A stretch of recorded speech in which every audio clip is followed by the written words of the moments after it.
नमस्कार, आप देख रहे हैं हमारा दिल्ली न्यूज बुलेटिन। आज की सबसे बड़ी खबर, सोनम वांगचुक की पत्नी सुप्रीम कोर्ट पहुंच गई और तत्काल सुनवाई की मांग की है। जबकि कल प्रस्तावित संसद मार्च को लेकर दिल्ली में सुरक्षा व्यवस्था और कड़ी कर दी गई है। उधर दिल्ली हाई कोर्ट ने फिलहाल राहत देने से इनकार किया है। आम आदमी पार्टी और भाजपा आमने सामने है। इसके अलावा जीटीबी अस्पताल में मरीज की मौत के बाद पंखा गिरने का विवाद, जनकपुरी के निजी स्कूल पर सरकार का बड़ा एक्शन, दिल्ली विश्वविद्यालय की एडमिशन चेतावनी, हवा फिर खराब श्रेणी में, और आखिर में बताएंगे एक ऐसी खबर जिसमें दिल्ली की महिलाओं को रोजगार और हर घर तिरंगा अभियान दोनों का फायदा मिलेगा। तो अंत तक हमारे साथ बने रहिए। दिल्ली की सबसे बड़ी खबर सोनम वांगचुक से जुड़ी है। आज शाम सोनम वांगचुक की पत्नी ने सुप्रीम कोर्ट में तत्काल सुनवाई की मांग की है। इससे पहले दिल्ली हाई कोर्ट ने अस्पताल से हटाने या अन्य अंतरिम राहत देने से इनकार कर दिया था। इसी बीच सफदरजंग अस्पताल में सोनम वांगचुक का इलाज जारी है। अस्पताल के अनुसार उनकी हालत फिलहाल स्थिर है और 24 घंटे निगरानी रखी जा रही है। दूसरी ओर आम आदमी पार्टी के नेताओं ने आरोप लगाया है कि सोनम वांगचुक को संसद मार्च में शामिल होने से रोकने के लिए अस्पताल में रखा गया है। पार्टी ने ब्लड टेस्ट और मेडिकल रिपोर्ट पर भी सवाल उठाए हैं। वहीं भाजपा का कहना है कि पुलिस की कार्रवाई अदालत के निर्देशों के अनुरूप हुई और ये आंदोलन अब राजनीतिक रूप ले चुका है। उधर जंतर मंतर पर प्रदर्शन जारी है। पुलिस ने सुरक्षा भी बढ़ा दी है। संसद मार्च से पहले आंसू गैस और वाटर कैनन भी तैयार रखे गए हैं। पुलिस लोगों से निर्धारित प्रदर्शन स्थल पर ही रहने की अपील भी कर रही है। अब बात उस खबर की जो लाखों छात्रों और उनके परिवारों से जुड़ी है। दिल्ली विश्वविद्यालय ने एडमिशन प्रक्रिया में बड़ी चेतावनी जारी की है।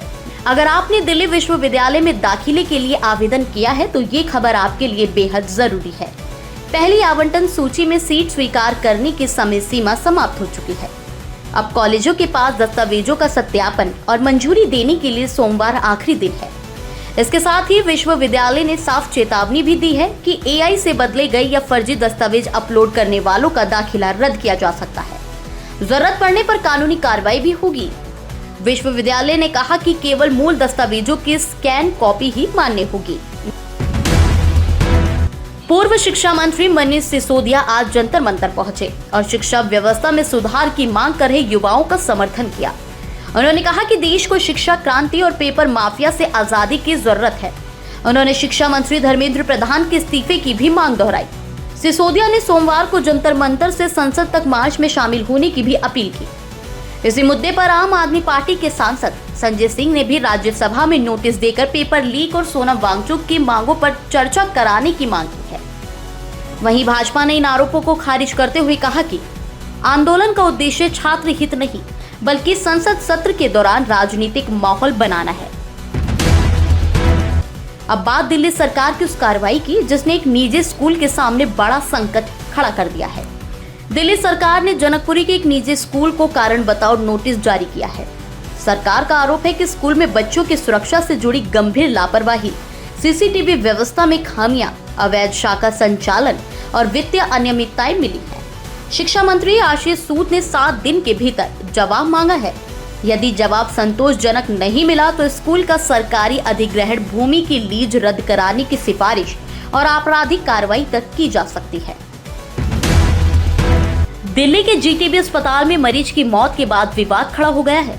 जानकारी के मुताबिक वार्ड में भर्ती मरीज पर सीलिंग फैन गिरा था। घटना में एक मेल नर्स भी घायल हुआ।